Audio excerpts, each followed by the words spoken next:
इस मानवा का जो एमसी होता है वो बस गॉड लेवल पे पहुंचने वाला होता है। उसने बहुत सारे साल गॉड लेवल पे पहुंचने के लिए लगा दिए थे, लेकिन जब वो गॉड लेवल पे पहुंचने वाला था उसके डिसेंशन के टाइम पर कुछ ऐसा होता है जिससे कि वो गॉड लेवल पे नहीं पहुंच पाता और दोबारा से वो किसी की बॉडी में रिबर्थ हो जाता है और एक ऐसी दुनिया में पहुंच जाता है जो दुनिया उसके दुनिया से बहुत ज्यादा ही अजीब होती है और फिर वो स्टार्ट करता है न्यू जर्नी। तो इस एपिसोड की स्टार्टिंग में यान लैंड सेक्ट के डाउ फ्रूट प्लांटेशन को दिखाया जाता है और शायद उसी जगह के आसपास हमें एक और जगह को दिखाया जाता है और वहीं पर एक पेड़ के पास एक आदमी बैठा होता है और देन हमें उसके फेस को दिखाया जाता है और थोड़ी देर के बाद वो वैसे ही अपनी आंखों को खोल लेता है और सामने देखते हुए अपने मन में कहता है आखिरकार ये चल क्या रहा है, आखिरकार ये जगह कौन सी है और क्या मुझे पहले ही ऊपर नहीं चले जाना चाहिए था, क्या ये इमोर्टल रियल्म है। वैसे ये इमोर्टल रियल्म तो नहीं लगता, आखिरकार मेरे साथ उस समय हुआ क्या था। और ये कहते यहीं पे सीन कट होता है और हमारा एमसी हमें बताता है मुझे बस इतना याद है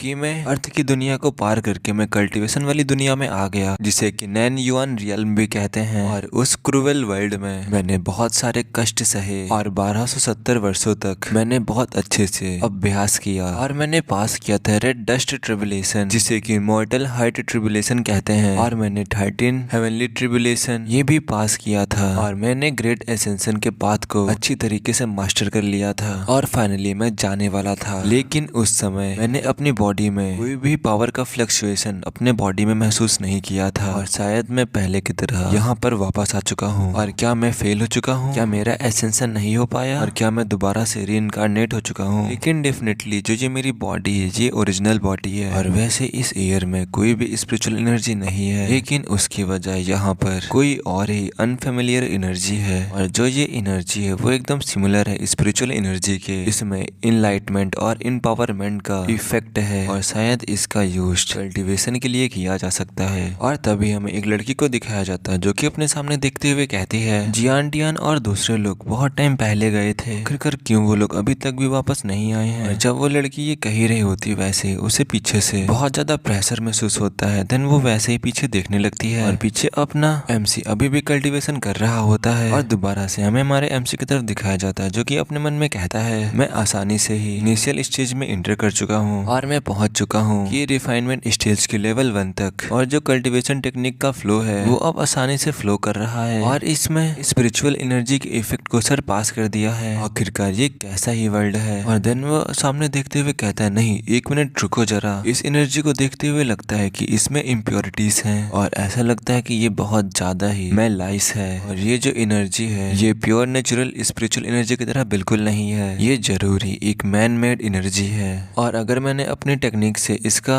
मार्गदर्शन नहीं किया होता और अगर ये एनर्जी किसी भी आदमी या फिर किसी भी लिविंग चीज के अंदर लंबे समय तक रहती तो उसके रिजल्ट अनबिलीवेबल हो सकते थे, ऐसा जो उसे पूरा बर्बाद कर देता। और जब अपना एमसी ये सब सोच ही रहा होता है वैसे ही जो वहाँ पर लड़की खड़ी थी वो उसके पास आ जाती है और इसके सर के ऊपर हाथ फेरते हुए कहती है मेरा पागल भाई अब उठ चुका है और क्या तुम अभी भूखे नहीं हो, वैसे तुम ज्यादा परेशान ना हो, जियाओ टियन और भी लोग यहाँ पर फूड को ढूंढने के लिए गए हैं, वो बस जल्दी ही आते ही होंगे। लेकिन वैसे ही जैसा कि तुम लोग एक्सपेक्ट कर सकते हो हमारा एमसी उसका हाथ झटक देता है और उसकी तरफ ध्यान से देखते हुए कहता है तुम हो कौन। और जब वो लड़की ये सुनती है तो वो कहती है ओ माई गॉड क्रेजी ब्रदर तुम अब और भी ज्यादा क्रेजी नहीं हो सकते, आखिरकार तुम ऐसा कैसे कह सकते हो, क्या मैं सपना देख रही हूँ। तभी जो हमारा एमसी होता है वो अपने मन में कहता है मुझे हल्का हल्का याद है शायद एक समय ऐसा था जब मैं इस लड़की के ऊपर पूरा निर्भर था और इस पर पूरी तरह निर्भर होकर मैं पूरी तरीके से पागल हो गया था, आखिरकार मेरे साथ एग्जैक्टली पूरी तरीके से हुआ क्या है। लेकिन तभी वो उस लड़की की बॉडी देखते हुए कहता है जरा रुको,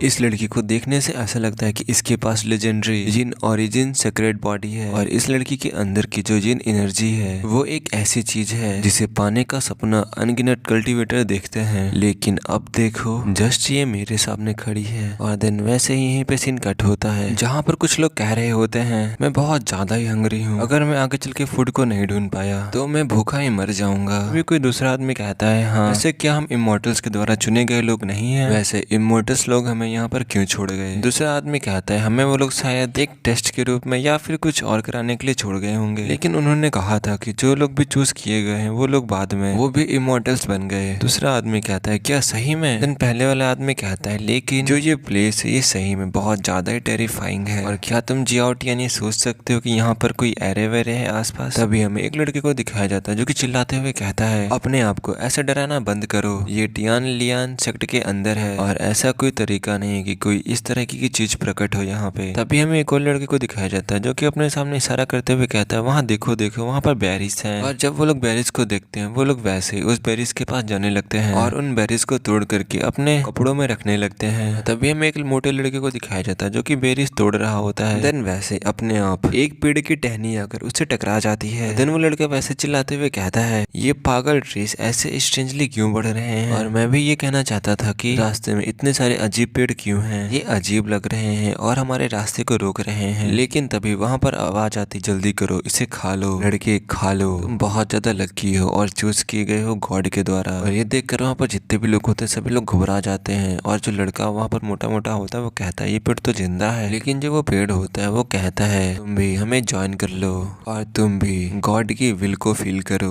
जो इमोर्टल लॉर्ड्स हैं वो हमें देख रहे हैं। वो पेड़ ऐसे ही बातें कर रहे होते हैं। ये देखकर वहाँ जितने भी लड़के होते हैं सभी घबरा चुके होते हैं। और अब यहीं पे सीन कट होता है, हमें दोबारा से अपने एमसी को दिखाया जाता है जो कि अभी भी उस लड़की से बात कर रहा होता है। अभी जब वो लड़की होती है वो अपने एमसी से कहती है, क्रेजी ब्रदर मैं सन जियाओ लैंग हूँ, क्या तुम्हें याद है? और कुछ दिन पहले जो मैंने मेडिसिन तुम्हें दी थी क्या उन्होंने वर्क किया? मैं बहुत ज्यादा ही खुश हूँ क्रेजी ब्रदर। लेकिन तभी जो हमारा एमसी होता है वो उस लड़की से कहता है, मैं तुम्हारा कोई ब्रदर वदर नहीं हूँ, मैं झेंग युआन हूँ। वैसे ये जगह कहाँ पर है? क्या तुम मुझे कंट्री लोकेशन का नेम अच्छे से बता सकती हो? देन वैसे जो वो लड़की होती है वो घबराते हुए बताने लगती है, ये एक क्लैम कंट्री है और हम लोग अभी टियान लैंड सेक्ट के लैंड पे हैं, क्लैम कंट्री के आउटसाइड, और इसके आगे मुझे कुछ भी नहीं पता। जब झेंग युआन उसकी बातें सुनता है तो वो वैसे ही अपने मन में सोचते हुए कहता है, मैंने कभी भी इसका नाम नहीं सुना और ऐसा लगता है कि जो ये वर्ल्ड है ये नैन युआन वर्ल्ड नहीं है, सॉरी नैन युआन रियल्म नहीं है। देन वैसे ही वो उस लड़की से कहता है, क्या टियान लैंड सेक्ट क्या एक कल्टीवेशन सेक्ट है? देन वैसे ही वो लड़की बताती है, हाँ जो टियान लैंड सेक्ट है इसमें जो लोग रहते हैं वो परफॉर्म करते हैं इमोर्टल टेक्निक्स को, और जो हमारा सन फैमिली विलेज है वो सराउंडेड है एरेस से, और इमोर्टल्स की प्रोटेक्शन की वजह से हम लोग अभी तक सर्वाइव हैं। तभी जो एरे थिंग्स सुनता है अपना एमसी तो वैसे ही कहता है, आखिरकार ये एरे थिंग्स है क्या? देन वैसे ही जो वो लड़की होती है वो अपने झेंग युआन से कहती है, वैसे इसके बारे में मुझे भी नहीं पता, मैंने इसे कभी नहीं देखा क्योंकि हम लोग कभी भी टियान लैंड सेक्ट के बाहर नहीं गए और हर साल सुप्रीम इमोर्टल्स के द्वारा कुछ लड़के चूज किए जाते हैं और इस साल हम लोग चूज किए गए हैं, तो इसीलिए हमारा फर्स्ट टाइम है और हम लोग पहली बार अपने विलेज को लीव किए छोड़े हैं। और जो सुप्रीम इमोर्टल है वो भी एक कल्टिवेटर है, नहीं वैसे जो इमोर्टल लॉर्ड है वो एक गॉड है और टियान लैंड सेक्ट में उनकी सभी लोग इमोर्टल्स उनकी वर्शिप करते हैं। और जब झेंग युआन ये सुनता है तो वो कहता है, क्या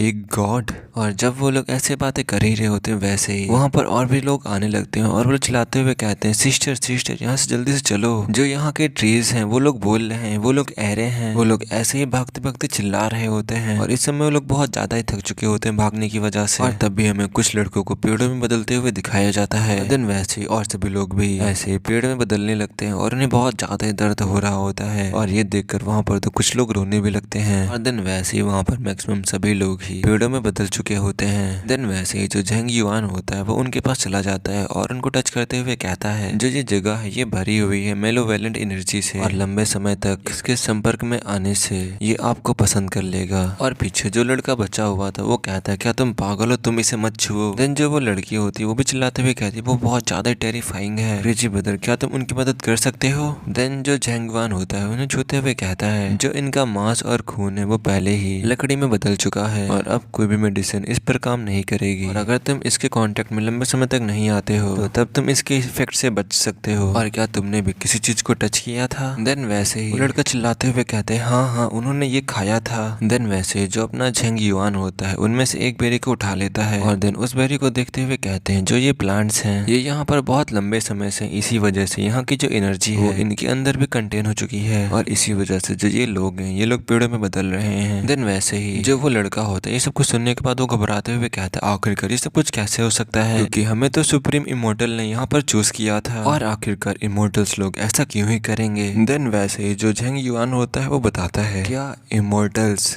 ये सब कुछ कैलकुलेट किया गया है उनकी स्कीम्स के साथ में, और वो लोग कुछ भी नहीं है, सिर्फ और सिर्फ एक घिनौने मैल का एक समूह है। और सेन जियाओलिंग, तुम्हारे शरीर में कुछ है जो मुझे चाहिए और इसके एक्सचेंज में मैं तुम्हें यहाँ से बाहर निकालूंगा। देन वैसे जो वहाँ पर बीच में आदमी लड़का खड़ा होता है वो चिल्लाते हुए कहता है क्या इसकी बॉडी में कुछ है। देन वैसे ही झेंग युआन कहता है जो उसकी वैल्यू बहुत ज्यादा इनक्रेडिबल है और इसके बदले में तुम लोग एक और रिक्वेस्ट भी मुझसे मांग सकते हो। तभी वो लड़की भी कहती क्या कोई भी रिक्वेस्ट। देन वैसे ही झेंग युआन कहता है हाँ, जब तक कि मैं उसे अपनी पावर के साथ कर सकता हूँ तब तक जो भी तुम कहोगी मैं उसे जरूर करने की कोशिश करूंगा, अगर मैं उसे कर पाया तो। देन वैसे ही सेंग जियाओयन भी कहती है तो फिर ठीक है, तुम मुझे मेरी सारी लाइफ तक प्रोटेक्ट करो। देन जैसे ही झेंग युआन ये सुनता है तो वो अपने मन में कहता है ऐसा लगता है कि ये वर्ल्ड बहुत सारे खतरों से भरा हुआ है, इसीलिए जो ये रिक्वेस्ट है ये रीजनेबल है। और जो एक मॉर्टल की लाइफ होती है वो बस 1 सेंचुरी तक ही होती है, लेकिन तब भी ये परेशानी भरा है। लेकिन precious in origin sacred body के लिए ये तब भी ज्यादा नहीं है। देन वैसे ही झेंग युआन सेन से कहता है तो फिर ठीक है, तो अब हम लोग एक्सचेंज करते हैं, मैं तुम्हारी इस रिक्वेस्ट को मानता हूँ। देन वैसे ही जो सेन होती है वो भी कहती तो फिर प्रॉमिस करो। तभी जो हमारा झेंग युआन होता है वो अपने मन में कहता है वैसे यहाँ की जो एनर्जी है उसमें कुछ इश्यूज हैं और इस समय इसीलिए मेरे पास और भी कोई चॉइस नहीं है, और इस समय मुझे जो चाहिए वो है एनर्जी, उसकी वजह से ही हम लोग अपने आप को प्रोटेक्ट कर पाएंगे। देन मैं इन सभी को भी प्रोटेक्ट कर पाऊंगा और मुझे तुरंत ही वो भी फिगर आउट करना होगा कि मेरे एसेंशन के टाइम पर क्या हुआ था। और ये वाला स्टार्टिंग में हमें 5 दिनों बाद का सीन दिखाया जाता है। उसी जगह पर 2 और आदमी आ चुके थे और उनमें से एक आदमी कहता है इस प्लांटेशन में बहुत सारे दाव फ्रूट अभी भी जीवित नहीं है और कल वो दिन है जब इमोर्टल लॉर्ड यहाँ पर आएंगे और इस सेक्ट के जितने भी दाव फ्रूट हैं उन्हें ऑफर किए जाएंगे और उसके बाद सेक्ट को दाव फ्रूट की भारी कमी का सामना करना पड़ेगा और हम लोअर डिसिपल्स को जीवित रहने का क्या ही मौका मिलेगा। देन ये सुनने के बाद दूसरा आदमी कहता है हाँ, सौभाग्य से हम लोग गुप्त रूप से कुछ सीड वापस ले आए हैं और कुछ दिन पहले हम जो 7 सीड्स लेकर आए थे वो अब तक पेड़ बन गए होंगे। और वहीं पर हमें दोबारा से दोनों ब्रदर सिस्टर का सीन दिखाया जाता है जहाँ उसका ब्रदर कह रहा होता है सिस्टर मैं बहुत ज्यादा ही भूखा हूँ। देन ये सुनने के बाद जो उसकी सिस्टर होती है अपने ब्रदर से कहती है बस थोड़ी देर और रुक जाओ, जो क्रेजी ब्रदर है वो हमें यहाँ से जरूर लेकर जाएंगे, तुम इस समय थोड़ी देर और सो सकते हो। और वहाँ पर जो पेड़ होते हैं वो उन्हीं लोगों से कह रहे होते हैं जियान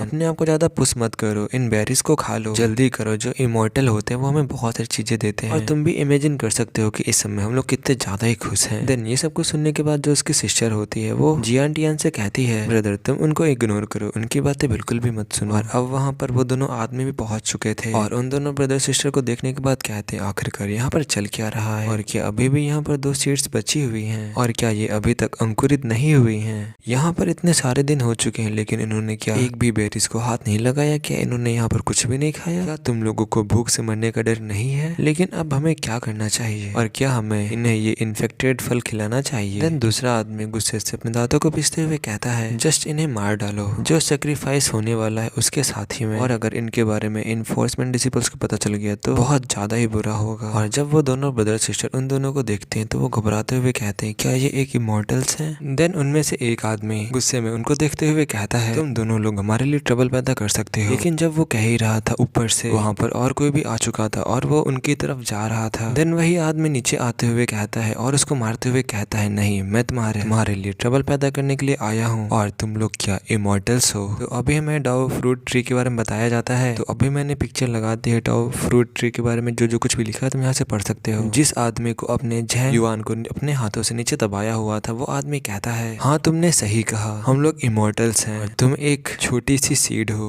जब झेंग युआन ये सुनता है उसे देखने लगता है और वैसे ही पीछे हट जाता है। देन वही आदमी अपने शरीर से कुछ निकालते हुए कहता है बेवकूफ कहीं के, तुम हो कौन, क्या तुम मरना चाहते हो। और ये कहने के बाद वो यूज करता है upper purity immortal art desire transformation wheel. Then वैसे ही उसके शरीर से वुडन टेंटिकल्स निकलने लगते हैं। देन वैसे ही जो अपना झेंग युआन होता है वो एक सिंबल को बनाता है अपने हाथों से और कहता है कि रिफाइनमेंट आर्ट फ्लेम टेक्निक, और वैसे ही उसके हाथों से बहुत सारी फ्लेम्स निकलने लगती हैं, जिसे देखकर वो आदमी बहुत ज्यादा ही घबरा जाता है और वहीं पर जलने लगता है और बहुत जोरों जोरों से चिल्लाने लगता है। और जो आदमी जल रहा होता है वो कहता है इस फायर के ऊपर कंट्रोल करो जल्दी से। देन उसका दूसरा जो साथी होता है चिल्लाते हुए कहता है आखिरकार तुम एग्जैक्टली हो कौन। और ये कह करके अपर प्योरिटी इमोर्टल आर्ट का वो भी यूज करता है जिसे कि the divine craftsman of haven कहते हैं। देन वैसे ही झेंग युआन दोबारा से अपने सिंबल्स को बनाता है और कहता है स्पीड, और वैसे ही उसकी पूरी बॉडी गोल्डन कलर से ग्लो करने लगती है। देन वैसे ही यूज करता है अर्थ थ्रोन टेक्निक का, जिससे कि अपना युआन उस आदमी के अटैक को ब्लॉक कर लेता है। और ये देखकर वो आदमी तो बहुत ज्यादा हैरान हो जाता है और कहता है तुम फायर के साथ साथ अर्थ का भी यूज कर सकते हो। लेकिन जब वो ये कह ही रहा था, युआन उसके पीछे आ चुका था और देन दोबारा से उसके ऊपर अटैक कर देता है। और इस समय युआन ने यूज किया था स्वॉर्ड टेक्निक को। और देन वैसे ही वो आदमी जमीन पे गिर जाता है चिल्लाते हुए। और ये सब कुछ देखकर जो वो ब्रदर सिस्टर थे वो लोग तो हैरान हो चुके थे। और जो जिंग डियान था वो तो बहुत ज्यादा ही हैरान हो चुका था और वो कहता है ये तो एक इमॉर्टल था लेकिन तब भी उसने इसको हरा दिया, ये तो बहुत ज्यादा ही स्ट्रॉन्ग है, बहुत ज्यादा ही कूल है। देन जो अपना युआन होता है वो अपने मन में सोचते हुए कहता है ये जो एनर्जी है इसे कहते हैं क्लियर की, और मुझे थैंक्स करना चाहिए अपने प्रीवियस लाइफ कल्टीवेशन के एक्सपीरियंस का। मैंने कैसे ना कैसे करके ब्रेक थ्रू कर लिया की रिफाइनमेंट स्टेज 12 में बस इन कुछ ही दिनों में। और जैसा कि मैंने एक्सपेक्ट किया था, एक क्लियर की बहुत ज्यादा ही रिमार्केबल है, इसे हल्के में नहीं लिया जा सकता। लेकिन तब भी बिना स्टेब्लिश फाउंडेशन पिल के मैं बिल्कुल भी फाउंडेशन स्टेब्लिश स्टेज तक ब्रेक थ्रू नहीं कर सकता।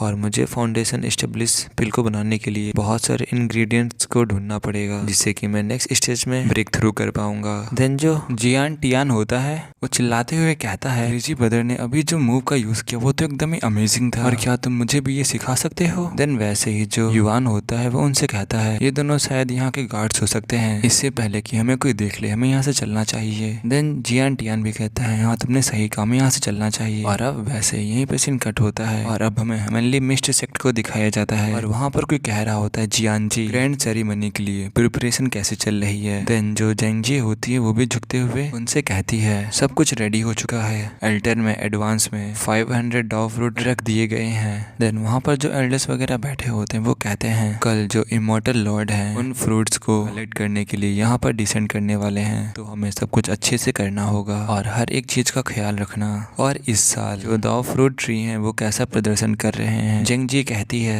हेवनली मिस्ट सेक्ट के जो पास्ट के विलेजेस हैं वहाँ पर चिल्ड्रंस का जो बर्थ रेट है वो कम हो चुका है और अब गांवों में केवल सिर्फ बुजुर्ग, कमजोर और गरीब लोग ही बचे हुए हैं। और इस साल आए बच्चों की तुलना पिछले साल से केवल 1/3 है। जब वो एल्डर ये सुनता है तो वैसे चिल्लाते हुए कहता है क्या, तो जल्दी से सराउंड करो टाउन्स को और दोबारा से पॉपुलेशन को ग्रो करो। और क्या मुझे तुम्हें सब कुछ अच्छे से बताना होगा, चाहे तुम उन्हें खरीदो या फिर कब जाओ, ये सब कुछ तुम्हारे ऊपर है कि तुम ये कैसे करती हो, क्योंकि इससे ही हमारा हेवनली मिस सेक्ट सरवाइव कर पाएगा और ये सब कुछ हमारे सेक्ट के लिए ही है। तो अब जल्दी जाओ और करो जाके। और ये कह करके अपनी एनर्जी को रिलीज करने लगते हैं। देन वहाँ पर जो दूसरा एल्डर होता है वो जियांग जी से कहता है जियांग जी अब तुम्हें जाना चाहिए जल्दी से उन सीड्स को ढूंढने के लिए। देन जियांग जी भी कहती है ठीक है। और अब यहीं पे सीन कट होता है और अब जो जियान जी होती है वो बाहर आ चुकी होती है और वहीं जियान जी से एक गार्ड आके बताता है प्लांटेशन नंबर 9 में जो गार्ड्स थे वो मर चुके हैं, उनमें से एक आग के जलने से मर गया और दूसरे को मार दिया गया। और ऐसा लग रहा है कि वो दोनों सेक्ट के लिए गुप्त रूप से सीड्स को लेकर आए थे। वैसे ही ये सुनने के बाद जियान जी अपने मन में सोचते हुए कहती है क्या किसी बाहरी ने अटैक किया है या फिर किसी सेक्ट के अंदर वाले ने ऐसा किया है, क्योंकि कल बहुत बड़ी सेरेमनी है और इससे शायद मेरी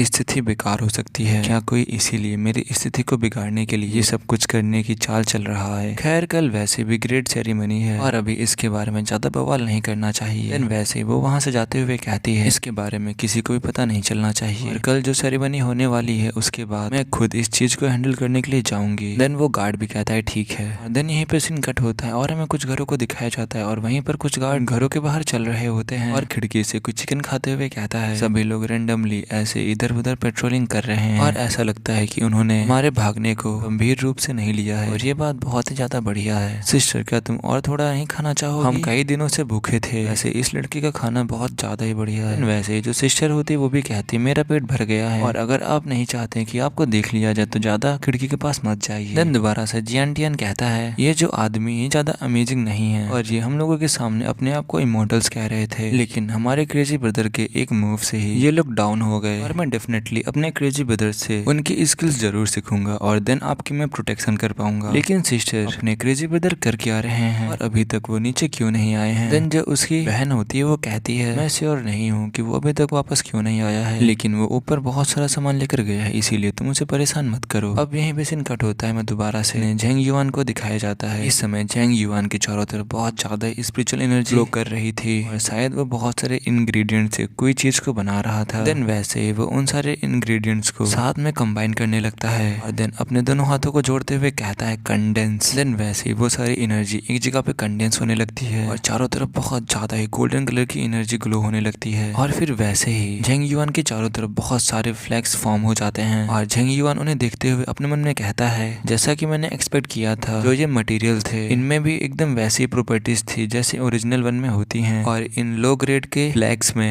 एरे फ्लैग्स में 90% डिफेक्ट है ओरिजिनल फ्लैग्स के कंपेयर में, लेकिन तब भी इतना इनफ है और इस समय सिर्फ मैं क्लियर की के ऊपर रिलाई कर सकता हूँ कल्टीवेट करने के लिए और इसीलिए मुझे यहाँ से जाने से पहले मुझे कुछ भंडारा बनाने की जरूरत है। देन वैसे वो अपने कपड़ों को पहनने लगता है और देन वैसे ही लाइटनिंग की स्पीड से उन ब्रदर सिस्टर के पास से होते हुए जाते हुए कहता है तुम लोग यहीं पर मेरा इंतजार करना, मैं जल्दी ही आ जाऊंगा। और इस समय झेंग युआन ने यूज किया था ऑब्जेक्ट कंट्रोल स्किल को। इस समय झेंग युआन अपने स्वर्ड के ऊपर बैठकर कहीं पर जा रहा था, वो अपने हाथों से अपने स्वर्ड को कंट्रोल कर रहा था और इस समय जो झेंग युआन था वो इन कपड़ों में बहुत ज्यादा ही हैंडसम दिख रहा था। इस समय झेंग युआन को देख जो जियान टियान की सिस्टर थी वो बहुत ज्यादा ही ब्लश करने लगी थी और जो जियान टियान था वो भी बस उसे देखते ही जा रहा था। और देन उसके जाने के बाद वो कहता है क्या अच्छे कपड़े किसी को भी इतना अच्छा बना सकते हैं। इस समय जो सिस्टर थी वो भी अपने मन में कुछ सोच रही थी और अब यहीं पे सीन कट होता है। एरे फ्लैग को दिखाया जाता है और युआन उस एरे फ्लैग को इसी जगह पर सेट कर रहा होता है। देन उस फ्लैग एरे को लगाते हुए कहता है मैंने इस एरिया के 22 पॉइंट्स पे इन फ्लैग्स को सेट कर दिया है और अब सिर्फ सेंट्रल एरे कोर बचा है और जो ऑब्जेक्ट कंट्रोलिंग टेक्निक है ये बहुत ज्यादा ही स्लो है और बहुत ज्यादा ही एनर्जी को कंज्यूम करती है। मुझे जल्दी कुछ मटेरियल्स को गैदर करना पड़ेगा जिससे कि मैं मैजिकल टूल्स को बना सकूं। और अब जो झेंग युआन होता है अपने स्वॉर्ड से उड़ते हुए एक जगह पर आ चुका होता है और वहाँ पर बहुत सारे ही फ्रूट्स रखे होते हैं। तुम्हें भी पता है कि ये फ्रूट्स किससे बने हैं। और उसी चीज को देखते हुए जो युआन होता है वो अपने मन में कहता है ये फ्रूट्स क्या सही में जो लोग ट्रेस में बदल गए हैं क्या ये उन पर उगते हैं। ये सेक्ट सही में बहुत ज्यादा ही घिनौना है। और अब यहीं पे सीन कट होता है। मैं दोबारा से ब्रदर और सिस्टर को दिखाया जाता है। जो ब्रदर होता है वो हट डाउन करते हुए कहता है सिस्टर क्यों ना तुम भी थोड़ी देर आराम कर लो। और जब जियान टियान ये कह ही रहा था वैसे ही डोर पे कोई आ जाता है और वो चिल्लाते हुए कहता है हैन मिंग हैन गोंग डोर को ओपन करो। और ये सुनकर जो दोनों भाई बहन होते हैं वो दोनों भी हैरान हो जाते हैं और बहुत ज्यादा घबरा जाते हैं। दोबारा से उसी दरवाजे से आवाज आती है दोनों जल्दी करो मुझे बहुत ज्यादा ही काम है और तुमसे कुछ चाहिए भी।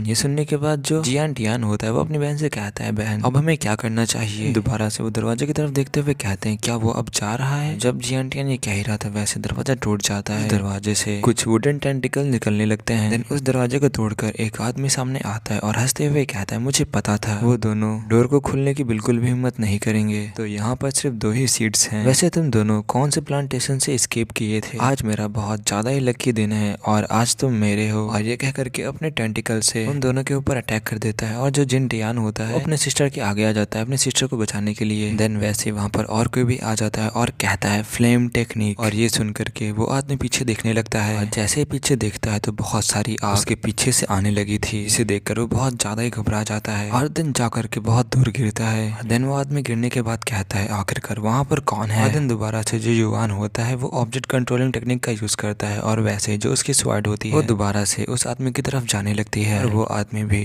किसी अटैक का यूज करके उसे ब्लॉक करने की कोशिश करता है। और देन वो दोनों अटैक ही आपस में टकराते हैं। वैसे वो आदमी हंसते हुए कहता है अगर तुम्हारे पास इतना ही है तो फिर तुम अब मरने वाले हो। लेकिन वैसे ही वो आदमी सामने की तरफ ध्यान से देखने लगता है और जो युआन होता है वो कुछ साइन को बनाते हुए कहता है स्पीड। देन दोबारा से कहता है fiery height devouring array. Then वैसे ही वो आदमी जलने लगता है और बहुत जोरों से चिल्लाने लगता है। और इस समय युआन ने उन दोनों को ही बचा लिया था। और देन उन दोनों से ही कहता है हम लोग इसके बारे में बाद में बात करेंगे। दोबारा से युआन ऑब्जेक्ट कंट्रोलिंग टेक्निक का यूज करता है और वैसे ही स्वॉर्ड उसके पास दोबारा से आ जाती है और युआन अब उन दोनों को ही लेकर के अपने ऑब्जेक्ट कंट्रोलिंग टेक्निक का यूज करके उस जगह से जाने लगा था। और अब हमें यहाँ पर कुछ टेक्निक के बारे में बताया जाता है जो अभी इन लोगों ने यहाँ पर यूज किया था। तो सबसे पहले टेक्निक है वो है डिजायर्ड ट्रांसफॉर्मेशन एट विल। तो मैंने इसकी पिक्चर लगा दी तो तुम यहाँ से पढ़ सकते हो। देन इसके बाद डिवाइन क्राफ्ट्समैन ऑफ हेवन, फिर फ्लेम टेक्निक और फिर ऑब्जेक्ट कंट्रोलिंग टेक्निक। ये जो टेक्निक है अपने युआन की ये भी बहुत ज्यादा ही वीक है और ये सिर्फ कल्टीवेशन के इनिशियल लेवल पे ही यूज कर सकता है। देन लास्ट में हमें फायरी हार्ट डिवोरिंग एरे के बारे में बताया जाता है। तुम लोग इन पिक्चर से पढ़ सकते हो कि इन टेक्निक्स का यूज क्या है। और अब यहीं पे सीन कट होता है। हमें एक जगह का सीन दिखाया जाता है जहाँ पर कोई कह रहा होता है जेंग जी क्या तुम ऐसे ही अपनी ड्यूटीज को परफॉर्म करती हो। घुसपैठिया सेक्ट के अंदर घुसाया है और तुमने उन पर ध्यान भी नहीं दिया। एल्डर्स ने तुम्हें असाइन करके सेक्ट के एक्टिंग हेड के रूप में बहुत बड़ी मिस्टेक कर दी है। हाँ तुम इनर डिसिपल्स के लिए एक अपमान हो और जेंग जी मेरा ब्रदर मारा जा चुका है और तुम बिल्कुल भी अपनी रिस्पॉन्सिबिलिटीज से बच नहीं सकते। सकती। देन वहाँ पर जो दूसरे लोग होते हैं वो कहते हैं कल वो दिन है जब इमॉर्टल लॉर्ड यहाँ पर आने वाले हैं और अगर कोई चीज गड़बड़ होगी क्या तुम उसकी रिस्पॉन्सिबिलिटी लोगे। देन वैसे जो जेंग जी होती है वो उनसे कहती है मैं इसे हैंडल कर लूंगी और अब तुम लोग यहाँ से जा सकते हो और कल के सेरेमनी के लिए पेट्रोलिंग के लिए हर एरिया पे डिसिपल्स को भेज दो।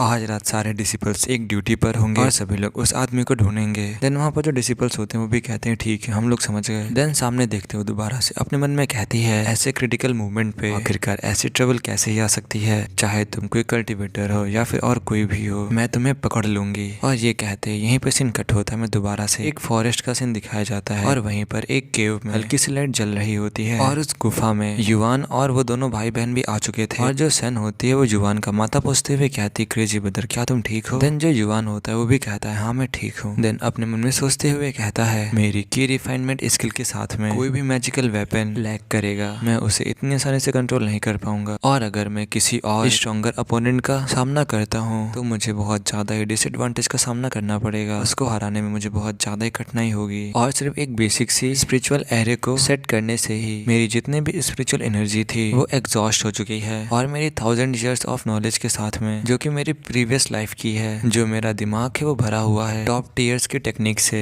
लेकिन फाउंडेशन एस्टेब्लिश स्टेज पे मैं सिर्फ बेसिक टेक्निक्स का ही यूज कर सकता हूँ और जो मेरी वीकेस्ट टेक्निक है वो सिर्फ फाउंडेशन एस्टेब्लिश स्टेज पे ही मैं यूज कर सकता हूँ। और जब मैं एक बार फाउंडेशन एस्टेब्लिश स्टेज पे पहुंच जाऊंगा तो तब मैं यूज कर पाऊंगा the heavenly origin divine formation sword art को और तब उस टाइम पर एक गोल्डन कोर कल्टिवेटर भी मेरा सामना नहीं कर पाएगा। और अभी के लिए मुझे कुछ मैजिकल वेपन्स को बनाना होगा अपनी पावर को इनहांस करने के लिए। और ये कह करके एक पोटली को निकाल लेता है, उस पोटली से कुछ मटेरियल्स को निकालने लगता है और जैसे ही उस मटेरियल को निकाला था वैसे ही जो जियान टियान होता है वो अपनी नाक को बंद करते हुए कहता है क्रेजी ब्रदर क्या तुम अगली बार थोड़ा स्लो नहीं उड़ सकते। और आज रात जो मैं फूड को ईट करने वाला था वो मैं सब कुछ वहीं पर भूल चुका हूँ। और वैसे जो आपने निकाला है इसकी जो स्मेल है वो बहुत ज्यादा ही गंदी है और जो आपने पहले उस बड़े से आदमी को मारा था क्या ये उसका ही नहीं है। देन वैसे जो सेन होती है वो भी अपनी नाक को बंद करते हुए कहती है क्रेजी ब्रदर क्या ये दोनों सूखे हुए हैं। देन वैसे ही जो युवान होता है वो सेन से कहता है हाँ ये दोनों चीजें उस इंसान के स्टोमक और आर्म है। देन वैसे जो जियान टियान होता है वो अजीब सा मुंह बनाते हुए कहता है आखिरकार इन जैसी चीजों से कैसा ही वेपन बन सकता है। देन ये सुनने के बाद जो युवान होता है वो अपने मन में कहता है स्टोमक के अलावा और धन के अलावा ये सिर्फ एक आर्म था और ये सोचना कि ह्यूमंस के पार्ट से भी कोई वेपन बन सकता है ये भी बहुत ज्यादा ही विचित्र है। और जो स्टोमक होता है उसमें स्टोर करने की जो कैपेसिटी होती है वो बहुत ज्यादा होती है और जो ये आर्म है इसे देखने से ऐसा लगता है कि ये फोर्सली ऑब्जेक्ट को एब्जॉर्ब करने में काफी ज्यादा सक्षम है और ये दोनों ही स्पेशल एबिलिटीज हैं। मैं इनका एक बार यूज करके जरूर देखना चाहूंगा और ये आर्म जरूर ही फ्यूज हो जाएगा आयरन स्वॉर्ड के साथ में और उस आयरन स्वॉर्ड को बदल देगा सेमी फिनिश्ड मैजिकल वेपन में। देन जो सन होती है वो अपने युवान से कहती है वैसे क्रेजी ब्रदर अगर हम लोग वहां से आ चुके हैं तो क्यों ना हम लोग और भी दूर चले जाएं। और जब सन ये कह रहे थे वैसे ही एक एक्सप्लोजन होता है और हमें युवान की तरफ दिखाया जाता है। इस समय जो युवान था वो उन दोनों चीजों को आपस में फ्यूज करने जा रहा था और वहां पर बहुत ज्यादा ही गोल्डन कलर की एनर्जी फ्लो करने लगी थी जिसकी वजह से उन दोनों भाई बहनों को बहुत ज्यादा ही दिक्कत हो रही थी। और इस समय युवान यूज कर रहा था फायर स्पेल का। देन वैसे ही जो जेंग युवान होता है वो सन से कहता है यहाँ पर अभी मेरा कुछ बिजनेस बाकी है जिसे मैंने अभी तक खत्म नहीं किया है, लेकिन अभी जो सेक्ट है वो अभी बहुत ज्यादा गार्ड से भरा हुआ है और हम लोगों को अभी वेट करना चाहिए कल की सेरेमनी खत्म होने तक। और तुम लोग ज्यादा परेशान मत हो, जब मेरा बिजनेस एक बार सेटल हो जाएगा तो मैं तुम दोनों को ही इस बेकार सी प्लेस से हमेशा के लिए बाहर ले जाऊंगा। और अब यहीं पे सीन कट होता है और अब जो दूसरा दिन है वो आ चुका है और हमें उसी जगह पर जियान जी को दिखाया जाता है। इस समय जियान जी के पास में कोई आकर के कहता है सीनियर सिस्टर हमें छोड़कर पूरे 700 गार्ड्स हैं और इसी के साथ में 5 एल्डर्स एंड द 3500 डिसिपल्स ये सब के सब विड्रॉ कर चुके हैं। सीनियर सिस्टर क्या अब हमें भी यहाँ से नहीं चलना चाहिए। देन जो जियान जी होती है वो उस आदमी से कहती है थोड़ा सा और वेट करो। देन वो आदमी दोबारा से कहता है लेकिन जो इमोर्टल लॉर्ड है वो यहाँ पर आने वाले होंगे। देन जियान जी दोबारा से कहती है एग्जैक्टली इसीलिए तो हम लोग अभी नहीं जा सकते। जो ये सेरेमनी बहुत ज्यादा ही क्रिटिकल है और ये बहुत ज्यादा इंपॉर्टेंट है सेक्ट के सर्वाइवल के लिए और हम लोग किसी भी इंसिडेंट को होने नहीं दे सकते, स्पेशली आज के दिन तो बिल्कुल ही नहीं। और जो घुसपैठिया है वो जरूर यहाँ पर कहीं आस ही पास होगा और चाहे उसका इरादा कुछ भी क्यों ना हो मैं उसे जरूर ही पकड़ लूंगा। हमें जेंग युआन को दिखाया जाता है जो कि अपने आसपास देखते हुए कहता है यहाँ पे जो सिक्योरिटी वो बहुत ज्यादा ही टाइट है और फॉर्मेशन को एक्टिवेट करने के लिए कोर के पास होना बहुत ज्यादा ही आवश्यक है। और आशा करता हूँ कि इस सेरेमनी को स्टार्ट होने से पहले पहले मुझे कोई मौका मिलेगा इस फॉर्मेशन को एक्टिवेट करने के लिए। इन्होंने रातों ही रात बहुत सारे वॉच टावर को बना लिया है और ये सब कुछ किया है इन्होंने एक एबिलिटी का यूज करके, जिसे कि रीसेव ऑब्जेक्ट भी कहते हैं। देन वैसे ही वहां से वो आगे बढ़ जाता है और देन दोबारा से अपने मन में कहता है, यहाँ देखने से ऐसा लगता है कि आसपास के जो डिफेंस हैं अभी के टाइम पे क्लियर हो चुके हैं, चलो उनके और थोड़ा करीब चलते हैं। और ये कह करके आगे बढ़ने लगता है और जब वो आगे बढ़ रहा था वैसे ही वहाँ पर वो कुछ नोटिस करता है और एक जगह पर लैंड कर जाता है। और तभी हमें जियांजी को भी दिखाया जाता है जो कि कहती है उसे ढूंढ लिया। सेक्ट के वेस्टर्न एरिया पे किसी नॉन सेक्ट डिसिपल ने सेंसर लाइन को ट्रिगर्ड कर दिया है, जल्दी से आसपास के गार्ड को ऑर्डर दो जाके और उस एरिया को घेर लो जाके। ये कह करके वो भी किसी बीस्ट के ऊपर बैठकर उड़ जाती है। और अब हमें झेंग युआन को दिखाया जाता है जिसके पीछे बहुत सारे गार्ड्स पड़ चुके थे। झेंग युआन इस समय उनसे बच के भाग रहा था अपनी स्वॉर्ड की मदद से। और फिर वैसे ही पीछे देखते हुए अपने मन में कहता है, मैं लापरवाह हो गया था और मैं अपने स्पिरिचुअल सेंस के बिना उस जाल पर ध्यान नहीं दे पाया। चलो अब जल्दी से फॉर्मेशन के कोर तक पहुंचते हैं और जल्दी से फॉर्मेशन को एक्टिवेट करके यहाँ से निकलते हैं। और देन वैसे ही झेंग युआन यूज करता है रिपल्सिव टेक्निक का, जिससे कि वो आने वाले सभी अटैक से बचता जा रहा था। लेकिन तभी वो किसी चीज को नोटिस करता है और ऊपर से किसी चीज पर झेंग युआन के ऊपर अटैक कर देता है, जिससे कि झेंग युआन उस अटैक से बहुत मुश्किल से बचता है। और हमें वैसे ही ऊपर दिखाया जाता है कोई बीस्ट के ऊपर बैठकर आ चुका था। और फिर वैसे ही वो झेंग युआन से कहती है, तुम हमारे हेवनली मिस्ट सेक्ट में बहुत ज्यादा ट्रबल पैदा कर रहे हो, क्यों ये तुम ही कर रहे हो है ना। और ये कह करके दोबारा से बहुत सारे अटैक्स को बनाने लगती है और देन वैसे ही यूज करती है अपर प्योरिटी इमोर्टल आर्ट का, जिसे कि वॉइड कंस्ट्रक्शन भी कहते हैं। और फिर वैसे ही झेंग युआन के ऊपर बहुत सारे अटैक जाके लगने लगते हैं, लेकिन झेंग युआन उन सबसे अटैक से बचता जा रहा था और आगे फॉर्मेशन के कोर तक पहुंचना चाहता था। और फिर उसी लेडी की तरफ देखते हुए कहता है अपने मन में, मैं कोई भी स्पेशल डिस्टोरेशन को सेंस नहीं कर पा रहा हूँ, ये जरूरी कोई टेलीपोर्टेशन नहीं है और ये एकदम वैसा है जैसे कि हवा में धनुष और बाण को बनाया गया है और मेरे लिए बहुत ज्यादा ही बुरा है। मुझे बिल्कुल भी देरी नहीं करनी होगी, मुझे जल्द से जल्द फॉर्मेशन के कोर तक पहुंचना होगा।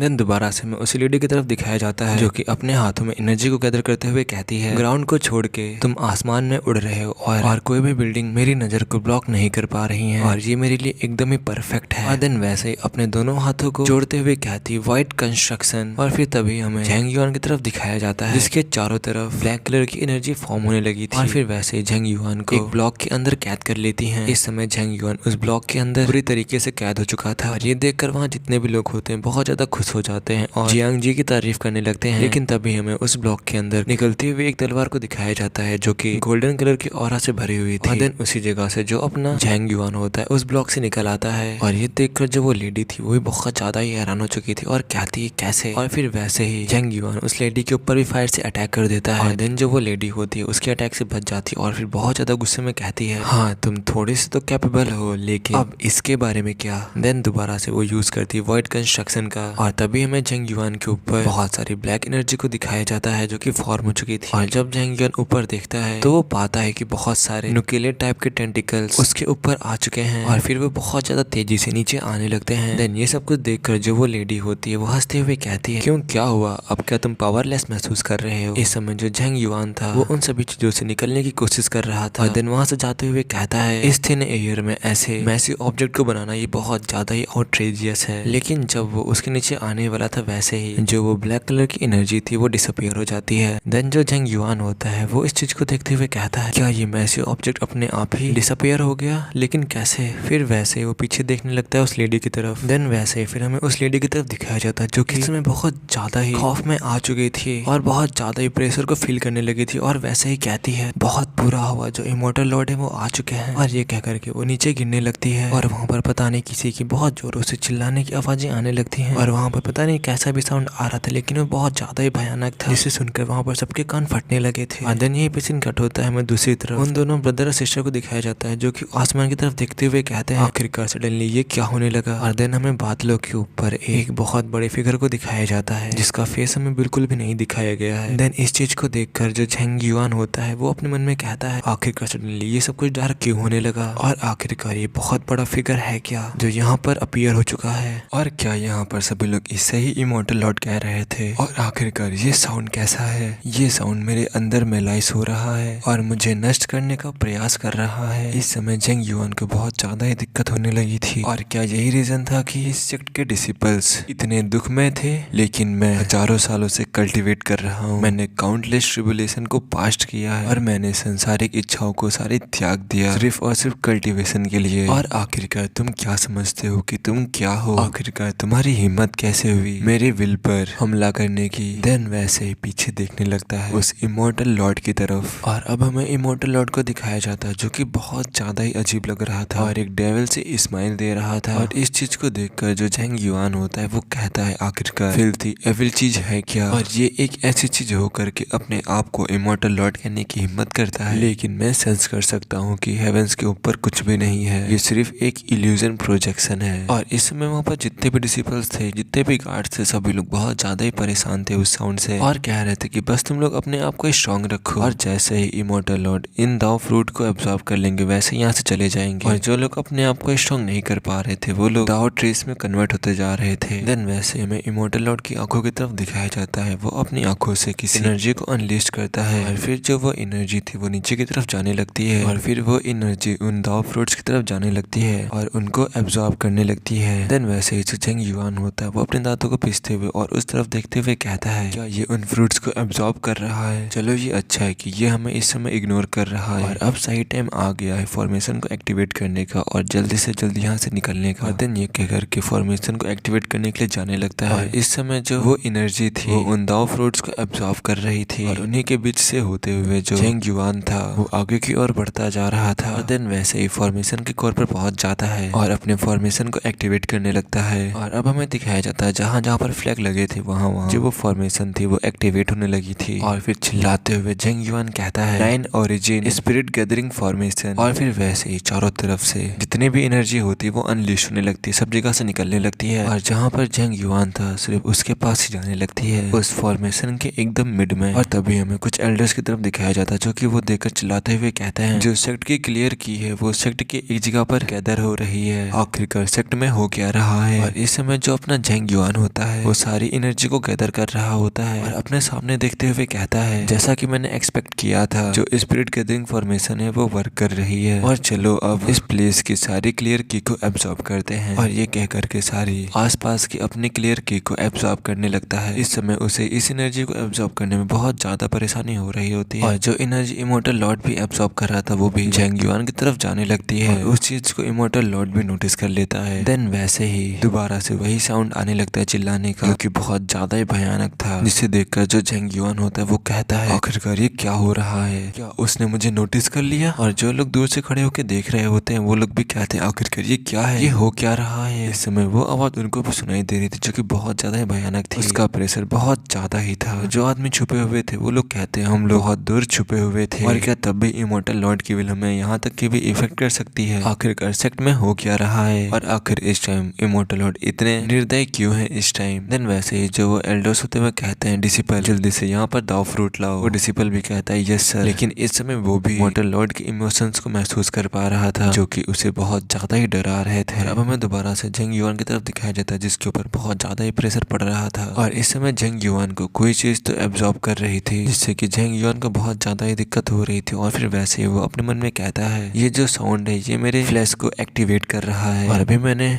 इनफ क्लियर की को एब्जॉर्ब कर लिया है और मुझे इमीडिएटली इस प्लेस को लीव करना होगा। ये कह करके अपने हाथों से एक सिंबल बनाता है और देन वैसे ही वो अपने आप को उस चीज से छुड़ा लेता है और कहता है अब मुझे यहाँ से चलना चाहिए और ये कह करके वहाँ से भागने लगता है। और अब यहीं पे सीन कट होता है, हमें उन्हीं दोनों ब्रदर और सिस्टर की तरफ दिखाया जाता है। इस समय जो जिंग टियान था वो अपने सिस्टर से कह रहा था क्रेजी ब्रदर अभी भी यहाँ पर नहीं आए हैं, क्या उनके साथ कुछ हो चुका है? देन वैसे वो सामने देखते हुए कहता है उधर देखो जरा वो क्या है। इस समय कोई चीज उनके पास उड़ करके आ रही थी और फिर वैसे ही उनके पास आकर लैंड होती है जिसकी वजह से वो दोनों ही भाई बहन घबरा जाते हैं। और जो ब्रदर होता है वो वैसे ही कहता है ओ माय गॉड ये आखिरकार है क्या, ये किस टाइप का मॉन्स्टर है जो यहाँ पर आ चुका है? देन वैसे ही जो उसकी सिस्टर हो तो चिल्लाते हुए कहती है ये तो क्रेजी ब्रदर है, क्रेजी ब्रदर क्या तुम ठीक हो? देन वैसे ही जो झेंग युआन होता है वो भी कहता है हाँ ये मैं हूँ। वैसे ही सिस्टर कहती है क्रेजी ब्रदर आखिरकार तुम्हें हुआ क्या है? देन वैसे ही झेंग युआन कहता है अभी कुछ भी एक्सप्लेन करने का टाइम नहीं है और अभी जल्दी से हमें यहाँ से चलना होगा। देन वैसे ही अपने टेंटिकल से उन्हें पकड़ लेता है, उस जगह से उड़ जाता है। और इस समय जो इमोर्टल लॉर्ड था वो भी इन्हें जाता हुआ देख रहा था और ये देख करके वो और भी ज्यादा इमोशंस को निकालने लगता है, मतलब और भी ज्यादा साउंड को निकालने लगता है। लेकिन इसी के साथ में सीन कट होता है और हमें एक दूसरी जगह का सीन दिखाया जाता है और ये एक विलेज था जिसका नाम आलमंड ब्लॉसम विलेज था। और उसी विलेज में हमें एक लेडी को दिखाया जाता है कि अपने हाथ में किसी चीज को पकड़ते हुए कह रही होती है, हस्बैंड आपने 5 दिनों से ना ही कुछ खाया और ना ही कुछ पिया है, आप बाहर आ जाइए और कुछ खा लीजिए। वैसे ही कमरे के अंदर से चिल्लाने की आवाज आती है, यहाँ से भाग जाओ और मुझसे दूर रहो, नहीं तो मैं तुम्हें मार डालूंगा। और वहीं पर कुछ आदमी खड़े होकर ये सब तमाशा देख रहे होते और बातें कर रहे होते हैं उसका हस्बैंड आखिरकार कैसा है, आखिरकार वो अपनी वाइफ को ऐसे ऐसे वर्ड्स कैसे बोल सकता है, और तो और इनकी शादी जस्ट अभी हुई है और आखिरकार ये ऐसे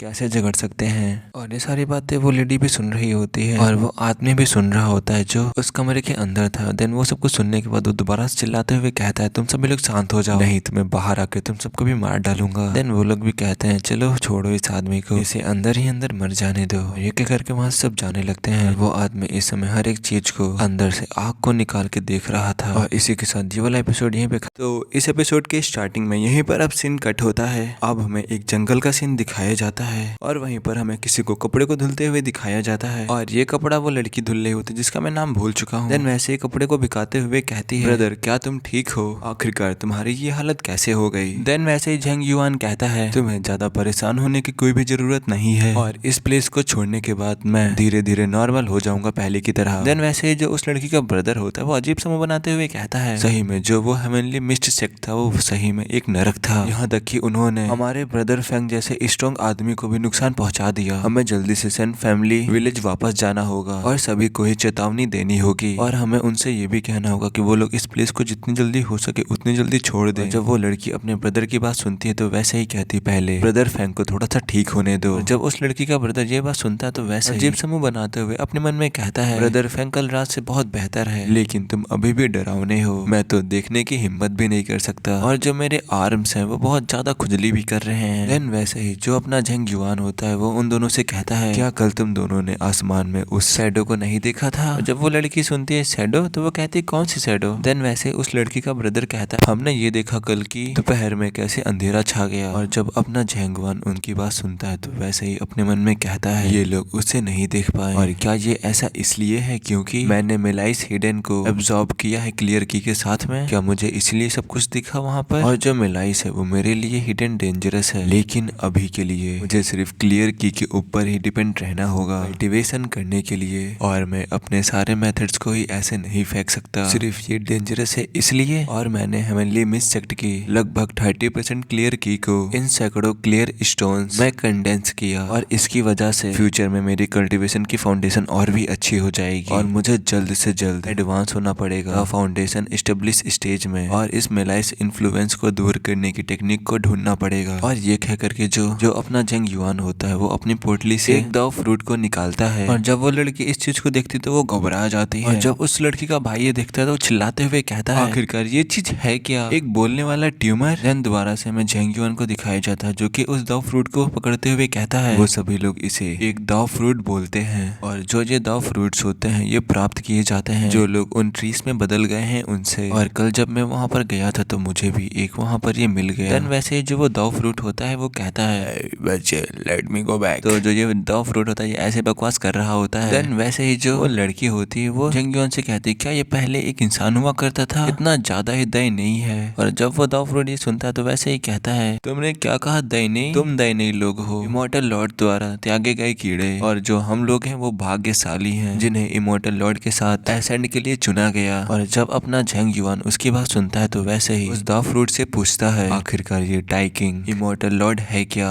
जब दाव फ्रूट अपने जेन फेंग युआन की बात सुनता है तो वैसे ही कहता है, जो हमारे इमॉर्टल लॉर्ड है वो कोई चीज नहीं है, वो एक इमॉर्टल है। वैसे तुम्हें भी मेरे साथ जुड़ जाना चाहिए और तुम्हें भी एक दाव फ्रूट बन जाना चाहिए। जब तुम भी दाव फ्रूट बन जाओगे तब इमॉर्टल लॉर्ड आएंगे और तुम्हें भी साथ में ले जाएंगे। और जो वो दाव फ्रूट होता है वो ऐसे चिक चिक कर रहा होता है। इसकी बातें सुनकर जो अपना झेंग युआन होता है वो उस दाव फ्रूट को अपने हाथों से मिसल देता है जिसकी वजह से उसका नामो निशान भी नहीं मिलता। इसे देखकर जो वो लड़की और जो उसका भाई होता है वो घबरा जाते हैं। देन वैसे ही झेंग युआन कहता है, तुम लोग ज्यादा नर्वस मत हो, इनका जो दिमाग होता है वो खराब हो जाता है इसीलिए अब ये एक इंसान नहीं है। देन वैसे ही झेंग युआन अपने मन में कहता है, जो ये वर्ल्ड है ये मेरी कल्पना से भी कई ज्यादा अजीब है और मैं आशा करता हूँ कि यहाँ कोई एक ऐसी स्पिरिचुअल हर्ब होगी जिसमें ऐसी प्रॉपर्टीज हो जिसकी वजह से मैं फाउंडेशन एस्टेब्लिशमेंट पिल बना सकूं। और अब यहीं पे सीन कट होता है। अब हमें दोबारा से हेवनली मिस्ट सेक्ट का सीन दिखाया जाता है। देन हमें किसी को दिखाया जाता है जो कि फ्रूट्स को उठा रहा होता है। जिसने उस दाव फ्रूट को को उठाया था उसको कहीं पर डालते हुए कहता है, तुम्हें 50 हाई क्वालिटी दो फ्रूट्स को खा के कैसा लग रहा है। देन वैसे ही हमें उस आदमी के सामने एक क्रीचर को दिखाया जाता है जो कि उस आदमी से कहता है, तुम्हारा शुक्रिया एल्डर। और अब मैं इमोर्टल लॉर्ड की वॉइस नहीं सुन पा रहा हूँ। देन तभी हमें उस क्रीचर के सामने कुछ आदमियों को दिखाया जाता है जो कि इस समय ध्यान से बस उसी क्रीचर को ही देख रहे थे। देन उनमें से एक आदमी कहता है,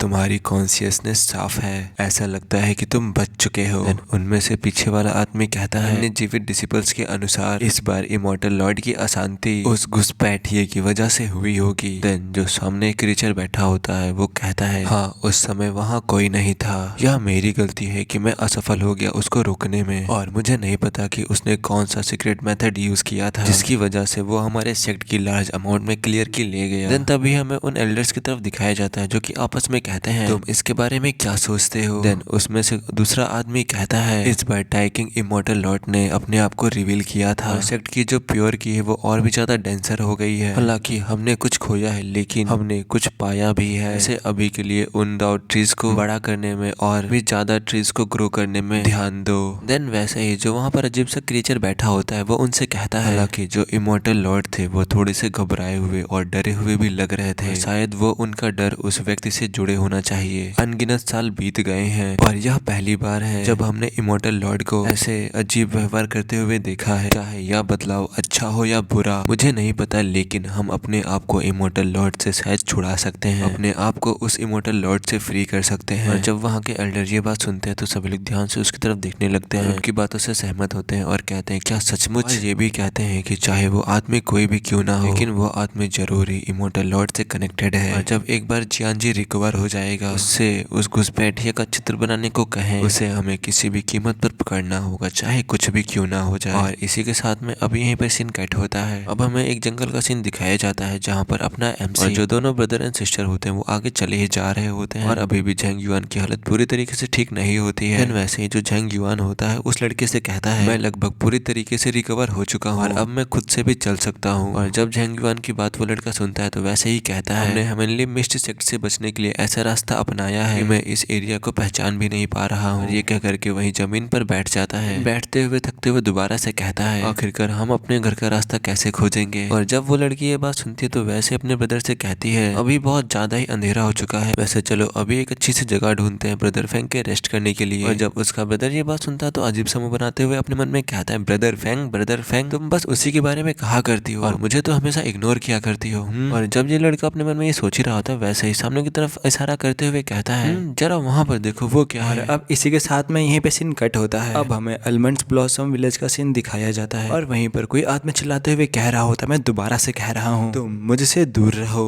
देन तभी हमें एक लेडी को दिखाया जाता है जो कि थोड़ी सी परेशान लग रही होती है और इस लेडी को हम लोग पिछले एपिसोड में भी देख चुके हैं। देन वहीं पर जो अपने झेंग युआन लोग होते हैं वो लोग भी आ जाते हैं और जो उस लेडी का जो ब्रदर होता है वो चिल्लाते हुए कहता है, मिस जरा सुनो। और जब वो लेडी अपने छोटू की बात सुनती है तो वो घबरा जाती है और कहती है, आखिरकार तुम लोग हो कौन। देन वैसे जो छोटू की बहन होती है वो अपने ब्रदर से कहती है, बदतमीज तुम इतनी जोरों से क्यों चिल्ला रहे हो, आखिरकार आधी रात में ऐसे कौन चिल्लाता है, तुमने तो मुझे डरा ही दिया। देन अपना छोटू भी कहता है, ओह सॉरी मैं बहुत ज्यादा ही एक्साइटेड हो चुका था। देन वैसे जो छोटू की बहन होती है वो उस लड़की से कहती है, मिस आप हम लोगों से मत डरिए, हम लोग पास के विलेज से हैं जिसे कि सन फैमिली विलेज भी कहते हैं और हम लोग कोई बुरे आदमी नहीं है। और जब वो लड़की ये सुनती है तो कहती है, क्या सन फैमिली विलेज। दोबारा से छोटू की बहन कहती है, हाँ हम लोग वहीं से हैं और किसी वजह से हमें एक रहने के लिए जगह की जरूरत है, क्या आप हमें रहने के लिए जगह दे सकती हैं अगर आपको इससे कोई दिक्कत ना हो। और जब वो लड़की छोटू की बहन की बात सुनती है तो वो शर्माने लगती है और इस चीज को अपना झेंग युआन भी नोटिस कर लेता है। वैसे ही जो वो लड़की होती है वो भागते हुए छोटू और छोटू की बहन के पास आ जाती है और उन दोनों से कहती है, अच्छा ठीक है आप लोग मुझे बुरे लोग नहीं लगते। जब ये बात छोटू की बहन सुनते हैं तो बहुत ज्यादा खुश हो जाते हैं। देन वैसे जो छोटू होता है वो कहता है हंसते हुए, चलो ये तो बहुत अच्छी बात है, अब मैं बाहर नहीं सोना पड़ेगा। देन छोटू की बहन भी कहती है, thank you so much. Then जब वो हाउस ओनर होती है वो कहती है, घर पर अभी भी थोड़ा सा दलिया बचा है, क्या आप लोग उसे खाना चाहोगे। और जब अपना छोटू उस हाउस ओनर की बात सुनता है तो वैसे ही हंसते हुए कहता है, हाँ ये तो बहुत अच्छी बात है, हमने पूरा दिन कुछ भी नहीं खाया है तो हम लोग उसे जरूर खाना चाहेंगे। जब वो ये सब कुछ बोल ही रहा था तो तभी इन्हें एक कमरे से मतलब सामने वाले कमरे के गड्ढे से आदमी इन्हें ध्यान से देख रहा था, जिसे कि अपना छोटू भी नोटिस कर लेता है और फिर चिल्लाते हुए कहता है, वो चीज जो विंडो पे है वो हमें देख रही है। देन वैसे ही हाउस ओनर कहती है, वो मेरा हस्बैंड है, हाल ही में वो मानसिक भ्रम से पीड़ित हो चुके हैं। देन वैसे ही छोटू कहता है, मुझे माफ कीजिए मैंने तो कुछ और ही सोच लिया था। देन वैसे ही छोटू की बहन कहती, तुम ज्यादा ओवर रिएक्ट मत करो। देन वैसे ही हाउस ओनर कहती है इन दोनों से, मेरे घर में सिर्फ एक कमरा बचा हुआ है और एक खलियान भी है, आप लोग इसे कैसे डिवाइड करोगे, आप तो 3 लोग हैं। और जब झेंग युआन उसकी बात सुनता है तो वैसे ही आगे आते हुए कहता है मैं खलियान में रहूंगा। और जब छोटू की बहन ये सुनती है तो वैसे ही कहती है बट ब्रदर आपकी बॉडी तो अभी भी पूरी तरीके से रिकवर नहीं हुई है। झेंग युआन कहता है मुझे कोई भी प्रॉब्लम नहीं है, मुझे अकेलापन पसंद है। देन वैसे ही सामने उसी खिड़की की तरफ देखने लगता है और अब इसी के साथ में यहीं पे सीन कट होता है। देन दोबारा से मैं झेंग युआन को दिखाया जाता है जो कि इस समय जगह पर बैठा होता है और अपने मन में कहता है जो मेलाइस एनर्जी थी वो उसे मैंने ज्यादातर सप्रेस कर लिया है और जो मेरी स्ट्रेंथ है वो भी 80% तक रिकवर हो चुकी है। जब तक कि जो मेरे अंदर मेलाइस है मैं उसे पूरी तरीके से रिजॉल्व नहीं कर देता तब तक कि मुझे हेवनली मिस्ट सेक्ट को अवॉइड करना होगा, मुझे दोबारा से वहां पर नहीं जाना चाहिए। ये सोचते हुए अपने हाथ को आगे लाता है, देन अपनी पोटली को बाहर निकालता है और उसमें से अपनी स्वॉर्ड को भी बाहर निकाल लेता है और फिर वो दोबारा से अपने मन में कहता है भगवान का शुक्रिया जो मेरे पास ये तलवार थी, तो मैं उस लोहे के ब्लॉक में फंस चुका होता। भले ही ये एक ऑर्डिनरी आयरन से बना हुआ लो ग्रेड का मैजिक वेपन क्यों ही ना है, लेकिन फिर भी इस हथियार में उस कटे हुए हाथ की एबिलिटीज मिली हुई हैं और जो स्टोरेज स्टोमक है ये सही में साफ रूप से हाथ से तो बेहतर ही है और जो इसकी इंटरनल स्टोरेज है, इंटरनल स्पेस है वो लगभग 100 क्यूबिक मीटर है और इसे डिवोरिंग स्वॉर्ड से मजबूत करने के बाद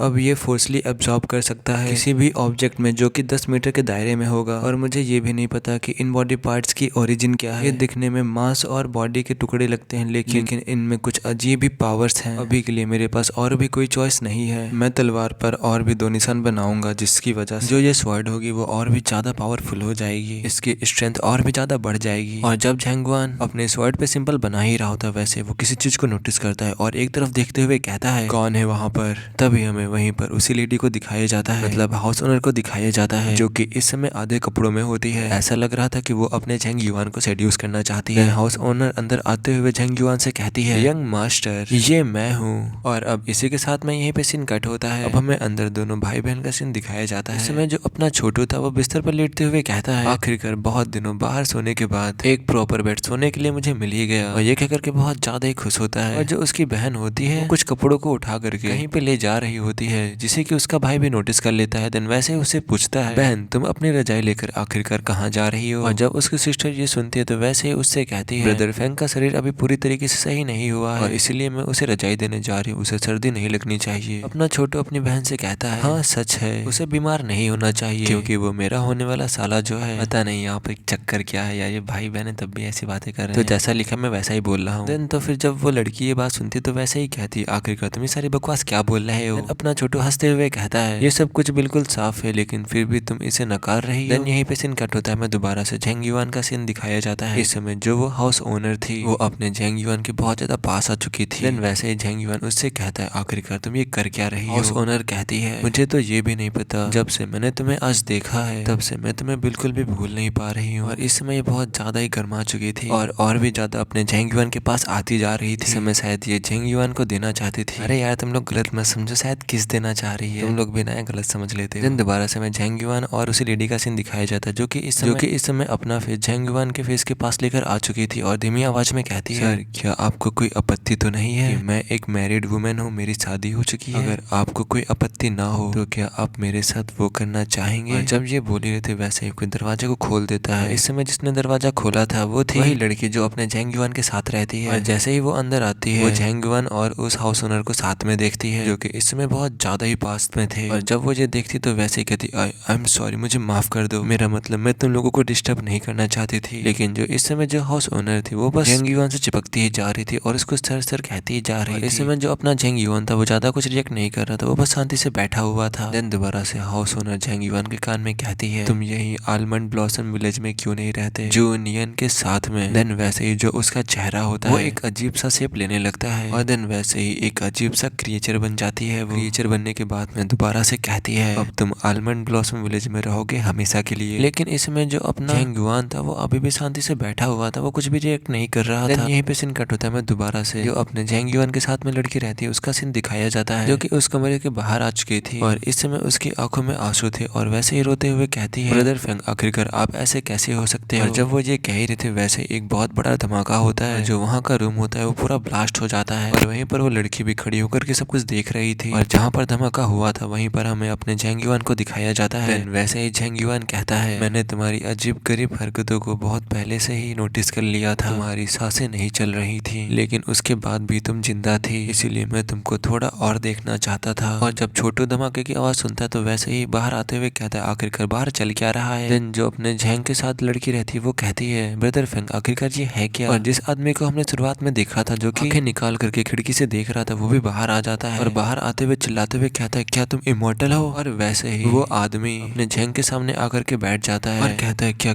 आप इमोर्टल हो। जब अपना छोटा उसे देखता है तो कहता है आखिरकार ये आदमी कौन है अजीबोगरीब। देन झैंग युआन उसे बताता है इसकी सांसें चल रही है, टेंशन मत लो, ये आदमी नॉर्मल है। दोबारा से हमें उसी आदमी को दिखाया जाता है जो कि रोते हुए कहता है इमोर्टल, तुम एक इमोर्टल हो, क्या तुम इमोर्टल नहीं हो, प्लीज मुझे यहाँ से ले जाओ प्लीज। और जब छोटा और जब वो लड़की सुनती है तो वो लोग तो हैरान हो जाते हैं और उन्हें कुछ भी समझ में नहीं आ रहा होता है कि आखिरकार यहाँ पर चल क्या रहा है। देन जो वो आदमी होता है वो उन सबको बताता है मैं लियो फैमिली विलेज से हूँ, 7 दिन पहले मैं नेबर के विलेज में गया था अपनी पत्नी को लेने के लिए, लेकिन उस रात में वापस आते समय रास्ता भटक गया और आलमंड ब्लॉसम विलेज आ पहुंचा। हम लोग वहाँ पर रात के समय रुके, लेकिन रात के समय जो गांव वाले थे उन्होंने बहला फुसला कर मेरी पत्नी को बाहर निकाल लिया और जिंदा ही खा लिया। और मैंने गांव से भागने की बहुत कोशिश की लेकिन किसी भी तरह मैं बाहर नहीं निकल सका और कोई विकल्प ना होने की वजह से मैं उस कमरे में छिप गया और दरवाजा बंद कर लिया। लेकिन सबसे डरावनी बात यह थी कि अगले दिन जो मेरी पत्नी थी वो मेरे दरवाजे पर आई और मुझे बाहर निकालने की कोशिश करने लगी। मैंने अपनी आंखों से देखा था जो मेरी पत्नी जो नियांग थी वो मेरे आंखों के सामने जिंदा खाई गई थी। वो लड़की बिल्कुल भी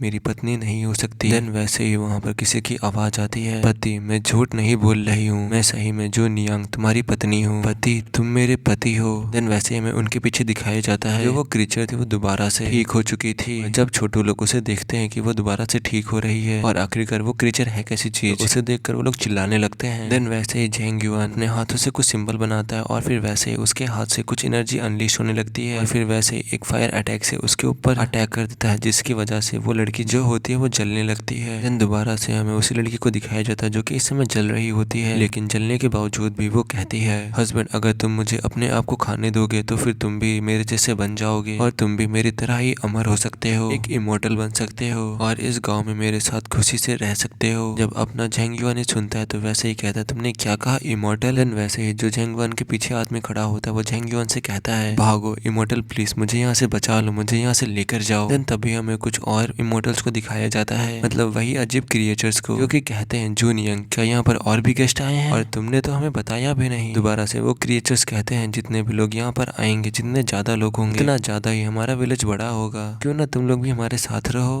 हमारे इस गाँव आलमंड ब्लॉसम विलेज में। देन तभी हमें झैंग युआन को दिखाया जाता है जो कि अपने स्वॉर्ड को बाहर निकाल लेता है, अपने स्वॉर्ड के ऊपर बैठ जाता है और उस छोटू और उस लड़की को भी पकड़ लेता है अपने साथ में और उनको लेकर के वहां से उड़ने लगता है। और जब वो आदमी होता है वो वहाँ पर चिल्लाता ही रह जाता है। वो आदमी कहता है इमोर्टल प्लीज मुझे भी अपने साथ में ले चलो, लेकिन वैसे ही जो उसकी वाइफ होती है वो उसे पकड़ लेती है और उसकी वाइफ अपने हस्बैंड से कहती है हस्बैंड तुम कहाँ पर जा रहे हो, तुम यहीं पे रुको। देन और भी जो क्रिएचर्स होते हैं वहाँ पर वो उस आदमी को खाने के लिए उसी आदमी के पास भागते भागते जा रहे होते हैं और जो वो आदमी होता है वो चिल्ला करके कह रहा होता है बदमाश तुम किस तरह के इमोर्टल हो और अगर मैं मर भी गया तब भी मैं तुम्हें जाने नहीं दूंगा। देन तभी हमें झैंग युआन को दिखाया जाता है जो कि इस समय हवा में होता है और उन दोनों को ही पकड़े हुए होता है और ऊपर से उन क्रीचर्स को देखते हुए कहता है आखिरकार इन क्रीचर्स को कहते हैं क्या इन्हें एरे बिंग्स कहते हैं। देन जो वो लड़की होती है वो झैंग युआन से कहती है मुझे नहीं पता इन्हें क्या कहते हैं। देन वैसे छोटू होता है उसके इस समय उल्टी आ रही होती है और वैसे ही कहता है अपने मुंह को बंद करते हुए क्या क्या वो सभी लोग उस आदमी को जिंदा ही खा रहे हैं। देन जो झैंग युआन होता है पीछे देखते हुए कहता है अगर मैं उसको भी बचाता तो हम तीनों लोग भी नहीं बच पाते और ये कहकर के फुल स्पीड में वहां से उड़ जाता है और आगे की तरफ जाने लगता है। देन वैसे झैंग युआन किसी चीज को नोटिस करता है और एक जगह पर आकर के